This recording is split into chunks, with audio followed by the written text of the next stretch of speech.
everyone, and welcome to my show, The Extraordinarily Ordinary.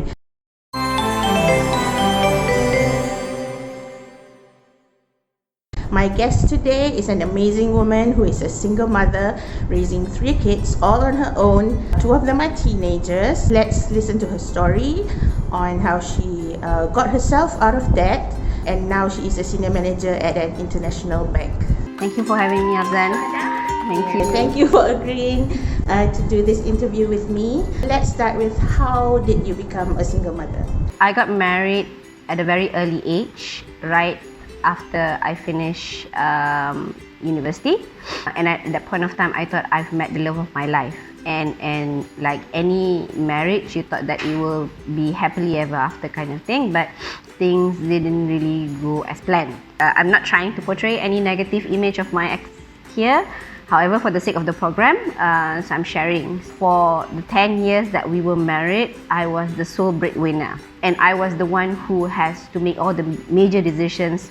I have to think about how to survive day by day, month to month, and make sure that my kids have enough food to eat, clothes to wear, and house to live under. So it's not always rocky all the time. There were phases that we were good, we enjoyed, being a family, but to a certain extent, it didn't help. It went to the extent of toxic relationship where we fought every day. Harsh words were said out. So I don't think that was healthy for me, mentally and physically, and definitely not healthy for my children. So I have to make a very, very bold decision, and it was scary at the very beginning, but I filed for divorce. If I were to continue, then it will not be good for my kids' well-being. Growing up in a family, though it's a complete family, right? But it's not a healthy family in the sense where a father should play the role of a father, and a mother plays the role of the mother, and the whole responsibility comes in. So they don't see that if I were to stay in that relationship. It wasn't physical abuse. It has gone to mental abuse. I think so far that I did the right thing by doing so. It is better now. Definitely way, way better. So how old were your children when the divorce happened? And how did they react to it? Okay. My eldest was 9. My youngest is my second is 8, and my youngest was 3.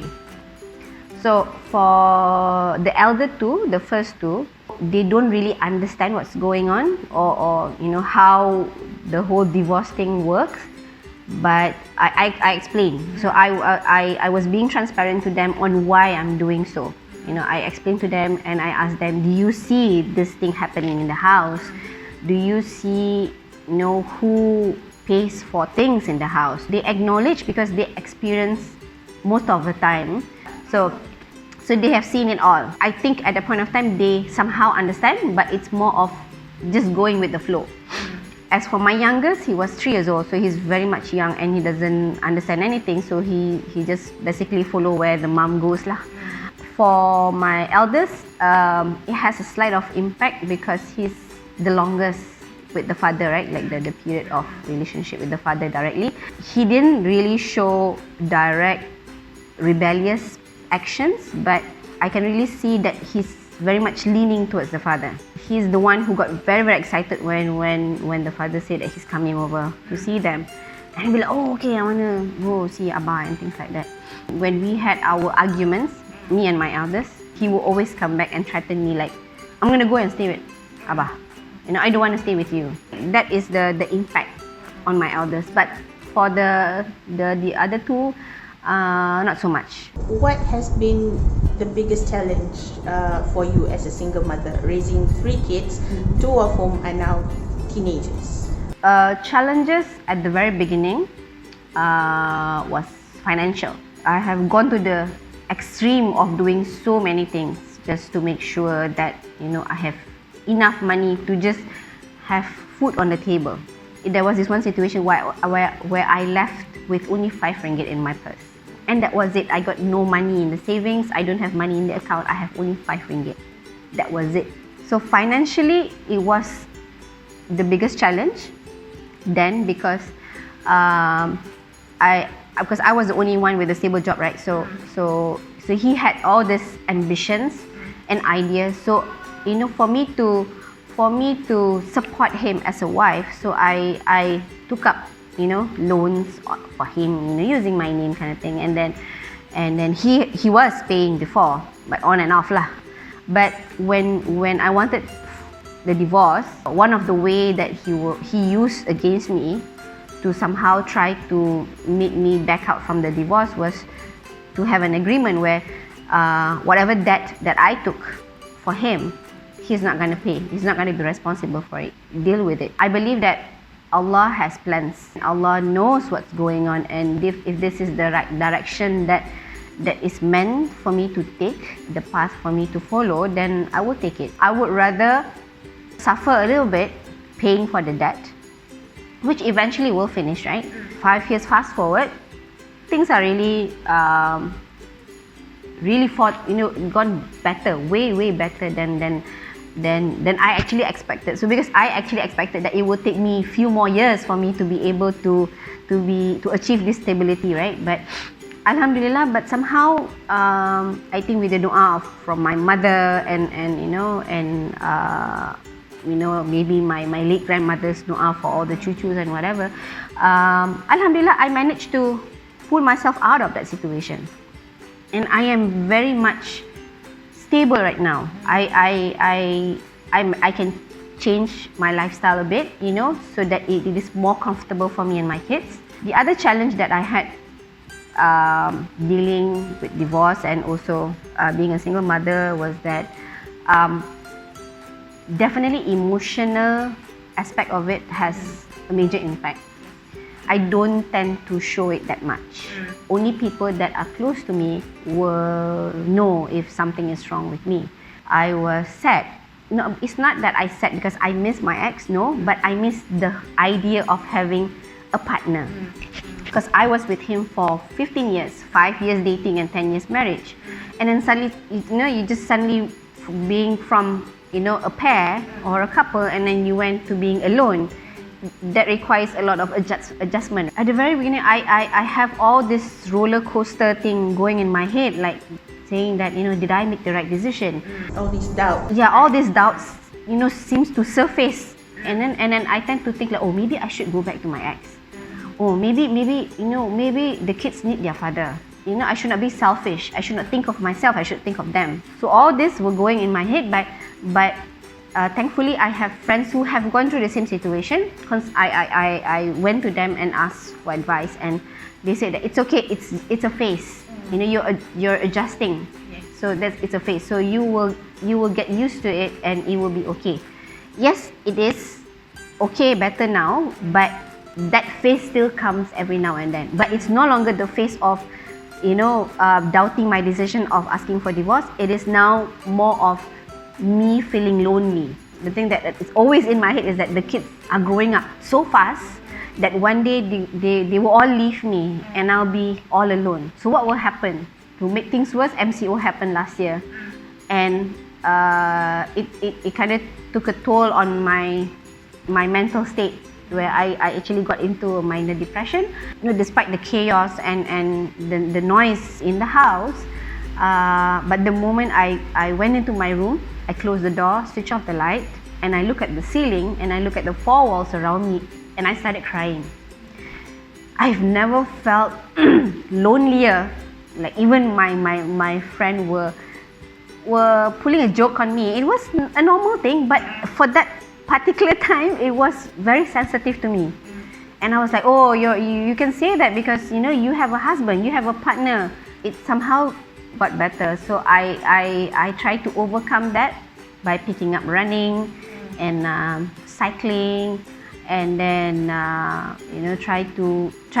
always find ways to distract it. And one thing that I practiced ever since the minor depression happened was that go away and be alone. So I picked a place and I went for a staycation all by myself. I found that it was a fresh revelation that I came back refreshed, rejuvenated, and I feel like, oh, okay, now my mind is a bit more clear. you got some me time. Yes, correct.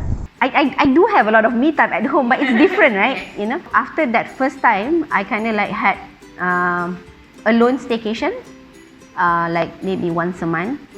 So I noticed that it helps. It helps with my mental health. It helps with my emotion.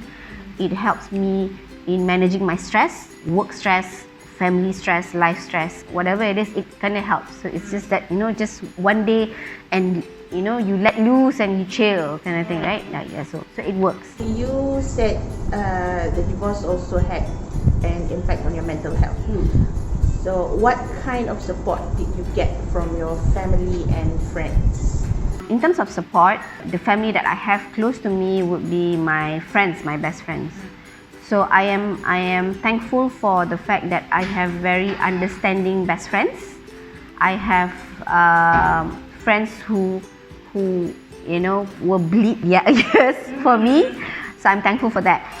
As for family, there are certain times where something doesn't really, how do I say this? It doesn't really, your family can't really understand what's going on, because they don't stand in the shoe that you are walking in, right? And then also maybe because they're far away, so they don't see you daily.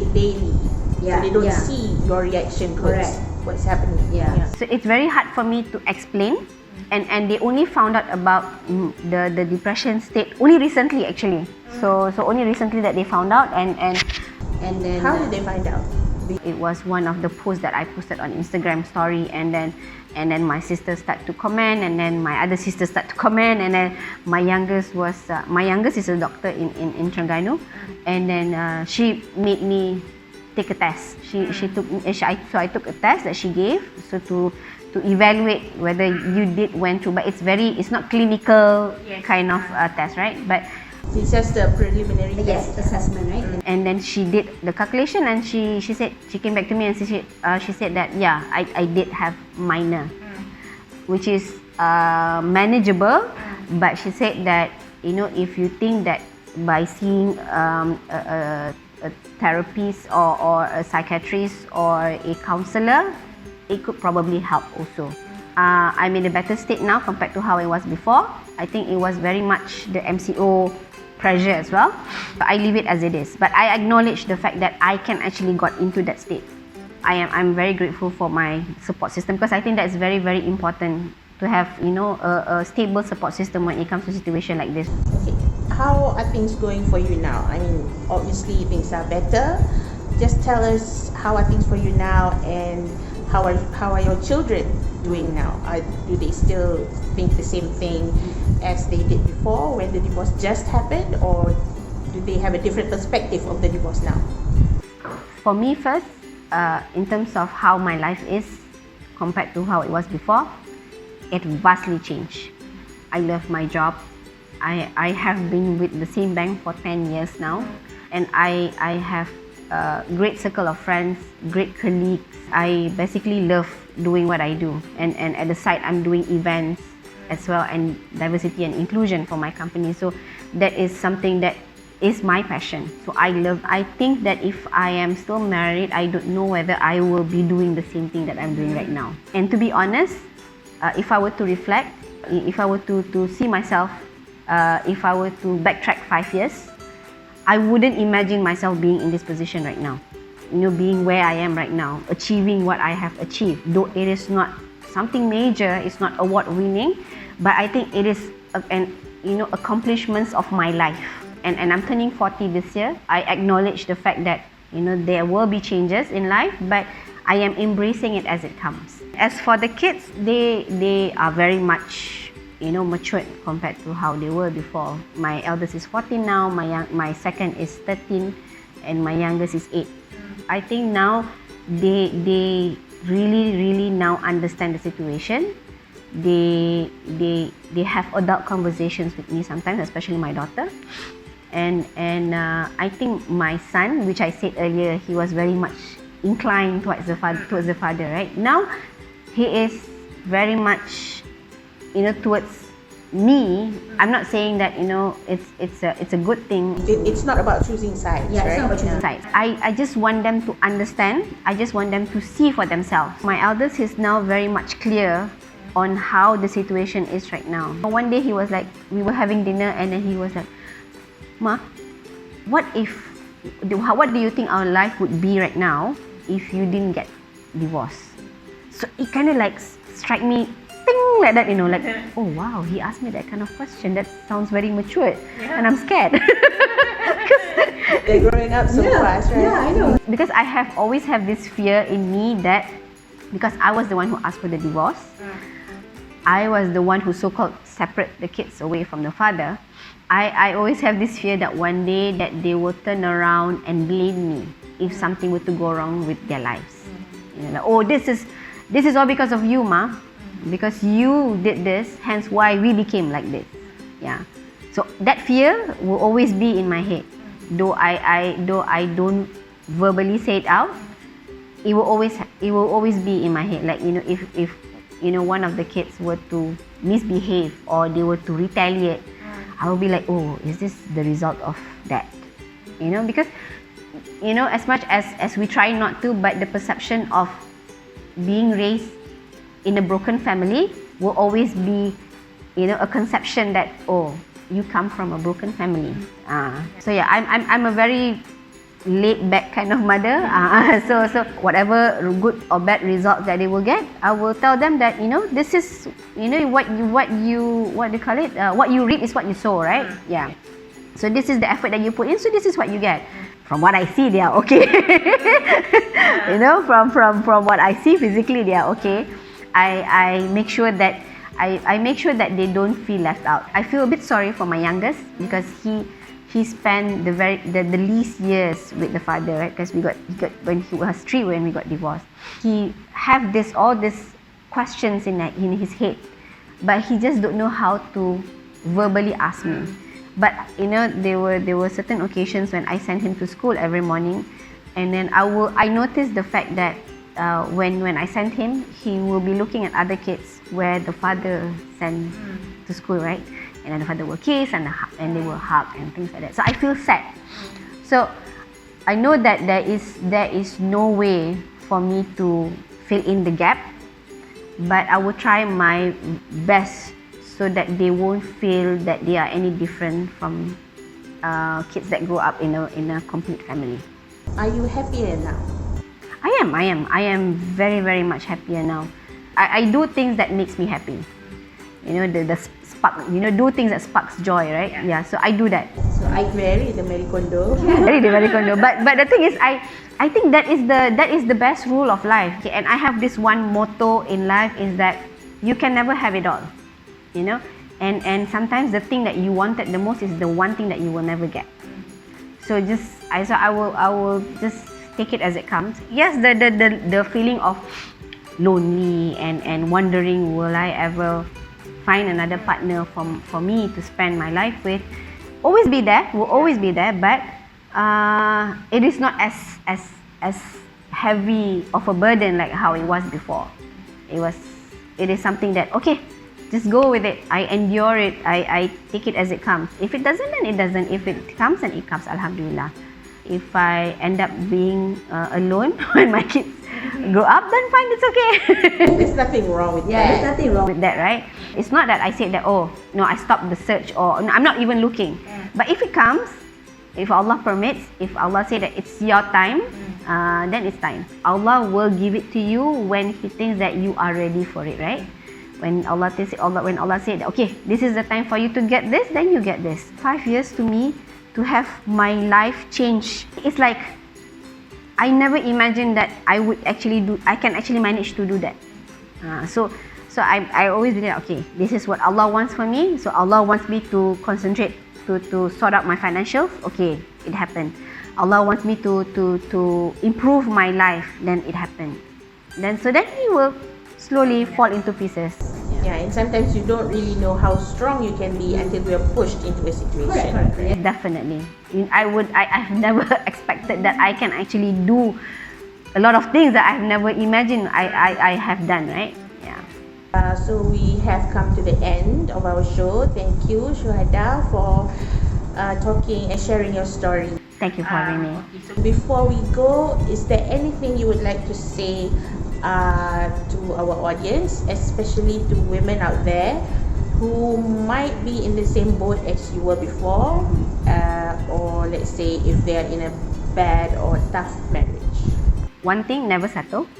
Never ever feel comfortable in whatever situation that you are in right now just because you're doing it for the sake of something. Or some people will say, oh, I have to continue in this marriage because for the sake of my children, because I don't want my kids to grow up in a broken family kind of thing, right? No, don't ever succumb to that. Don't ever use that as a base of making the biggest decision of your life, because this is not only for your children, this is also for yourself.